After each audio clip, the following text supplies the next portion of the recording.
and welcome to another movie reviews video. As always, I will leave timestamps in the description box below. If there was a particular movie that you want to hear my thoughts on, you can skip to that particular movie. As always, please give this video a thumbs up if you enjoyed and make sure you're subscribed so that next week's movie reviews video lands in your subscription feed, along with my book videos that I make throughout the week.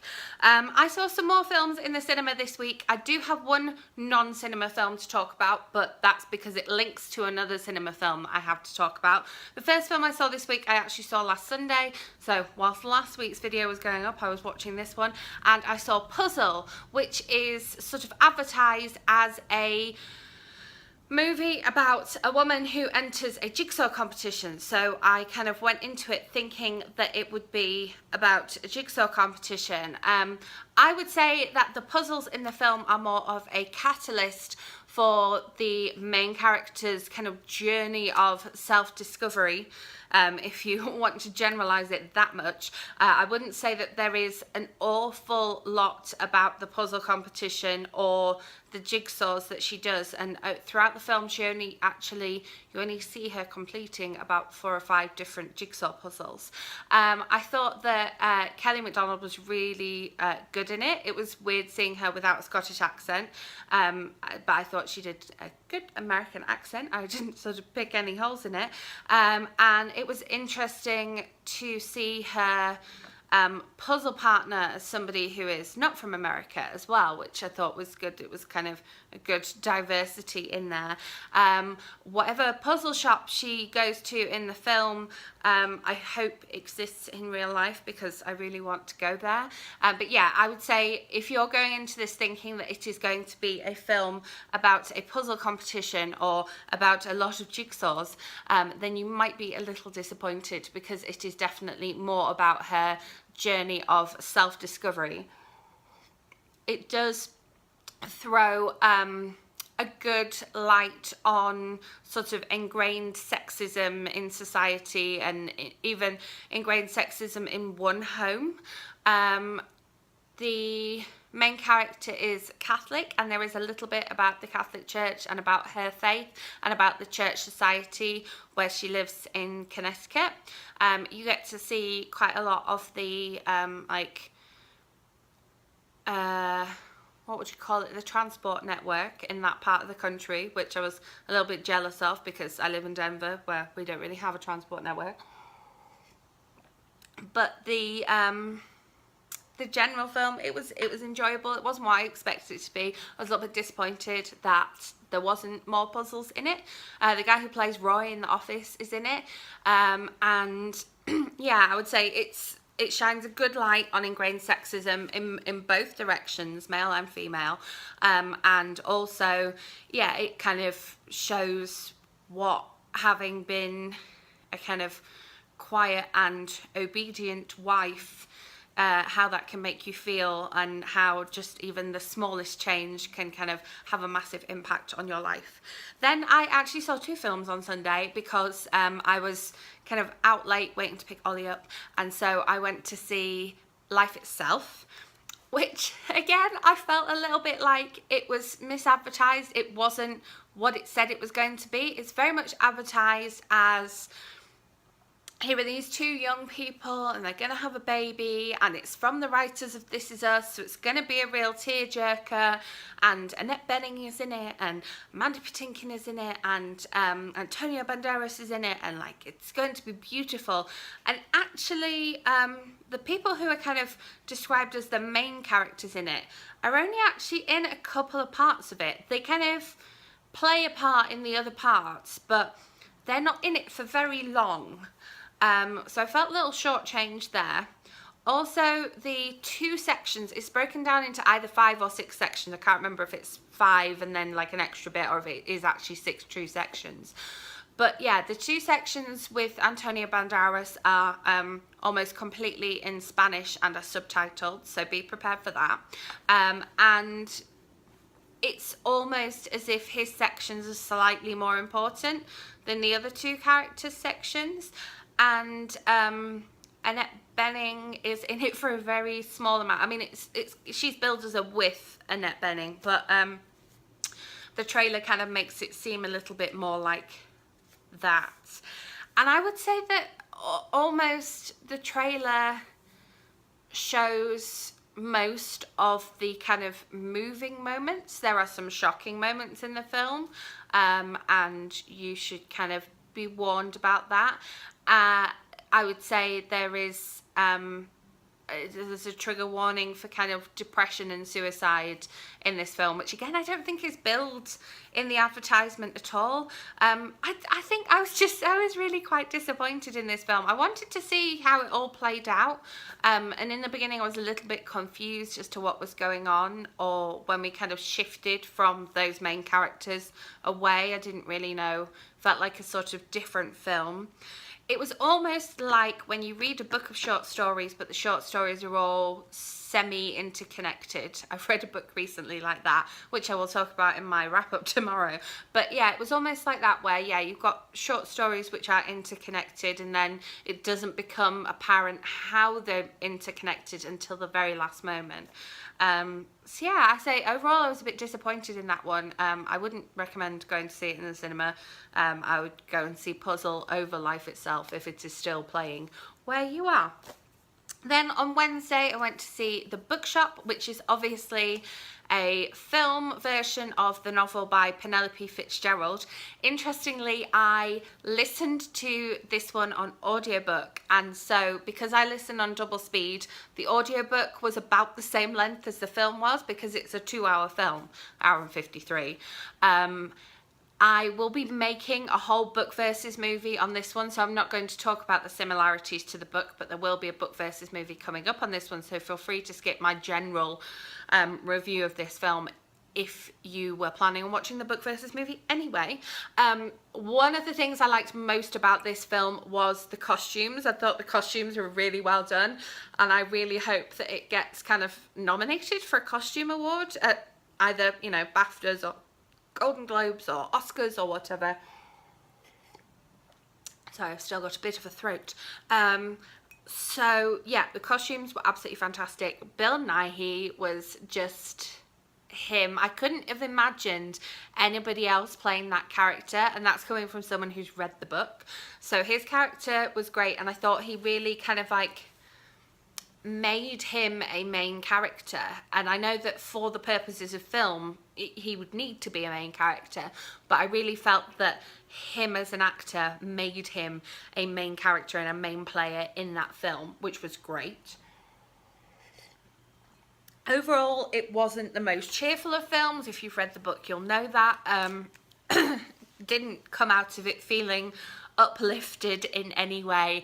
Came out of it feeling a little bit down about what happens in the film. The kids in the film, there are two kind of main child actors in the film, and one of them is a main character in the book, but I thought they were really good. Again, that was one of my takeaways from the film, in that the kids were really good, and I thought that they deserved the screen time that they got. I was interested to see that some of it is filmed in Spain. It didn't look at all at any moment like some of it was filmed in Spain. It definitely looked like a windy, dreary coastal town, and my friend that I went to see it with said the wind was like a main character in this film, because there's a lot of very, yes, windy scenes, which kind of, yeah, gave the film atmosphere. As I say, not a very uplifting film, but an entertaining film, and if you like books, you will enjoy the shots of the books in the bookshop and the kind of talking about the books in the bookshop as well. There's a lot of stroking books going on, which I do in bookshops, so if you are a book stroker, you will appreciate what goes on there. But yeah, costumes were beautiful, and yeah, I thought the setting didn't feel like it was set in Spain at all.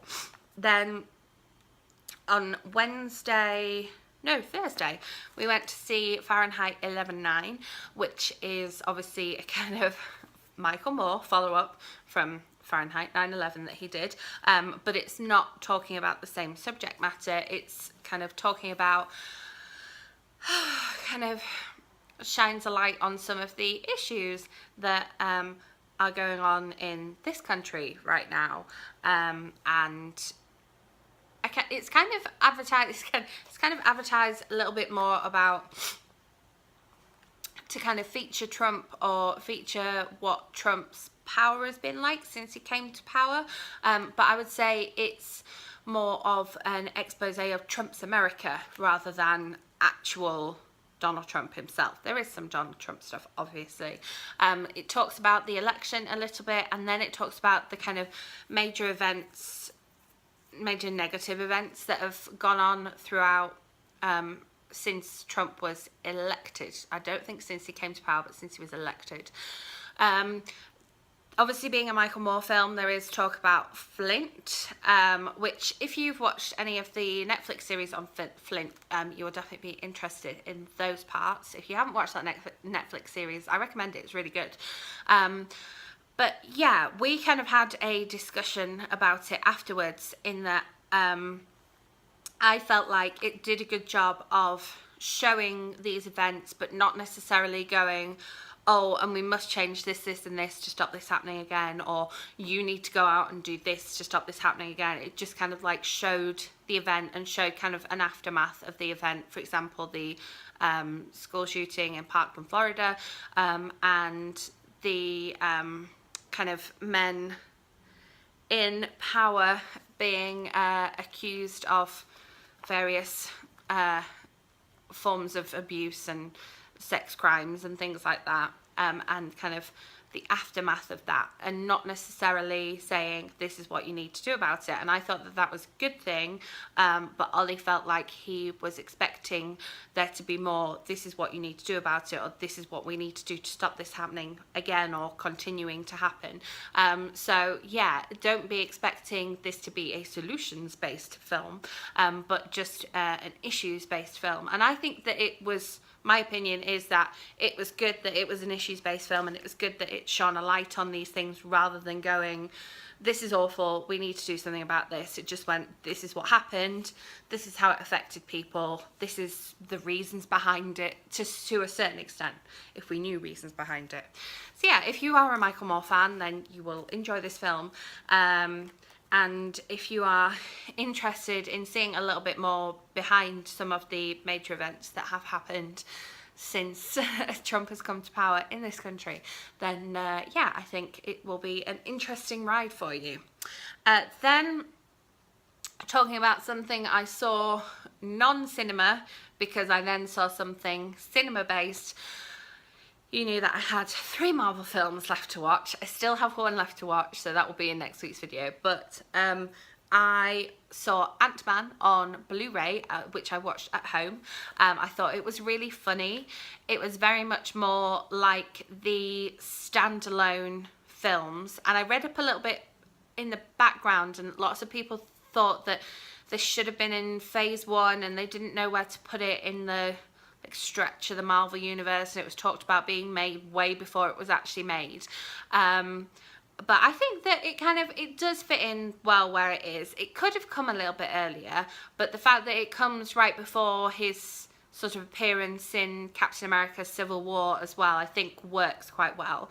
I think the fact that I saw it out of sequence in the Marvel films didn't really matter too much. I did consult my expert before doing this.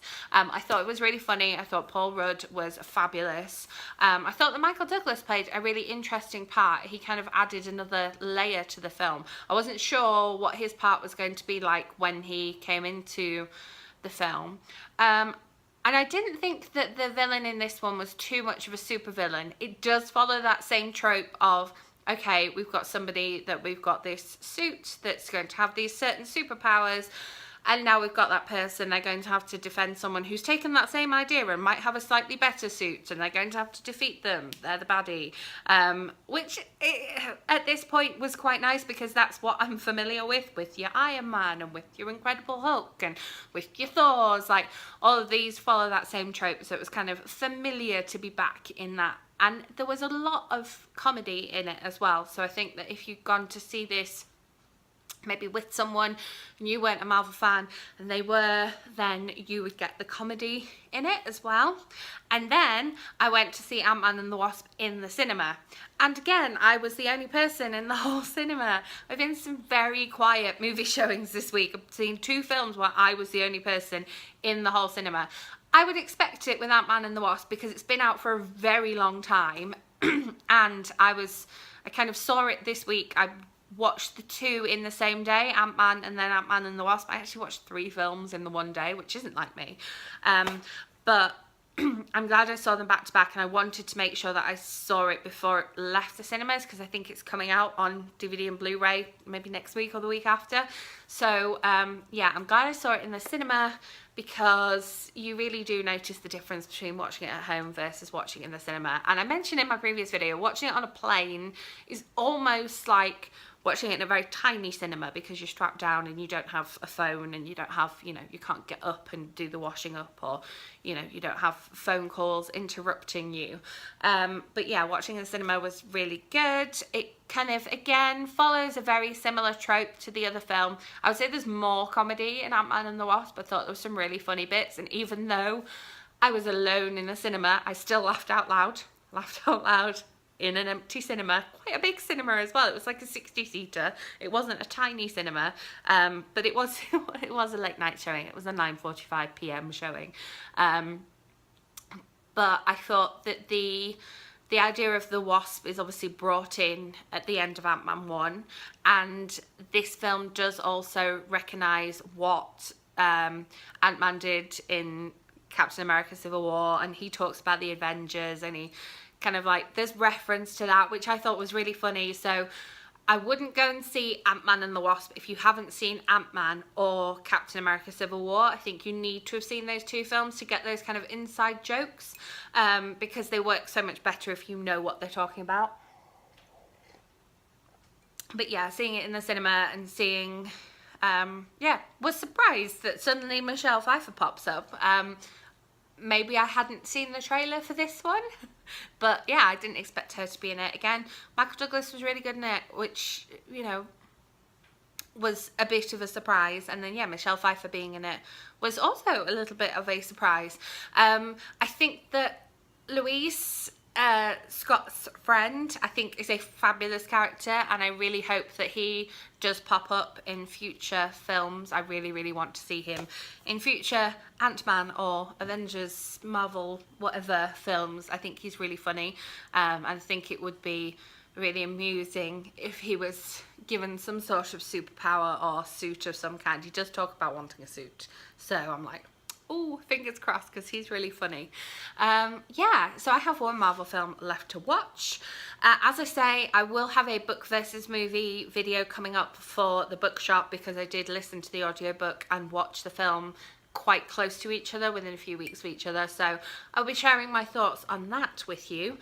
That will probably either be up the end of this week or next week, depending what my schedule looks like. I have my September wrap up and my October TBR videos coming up this week.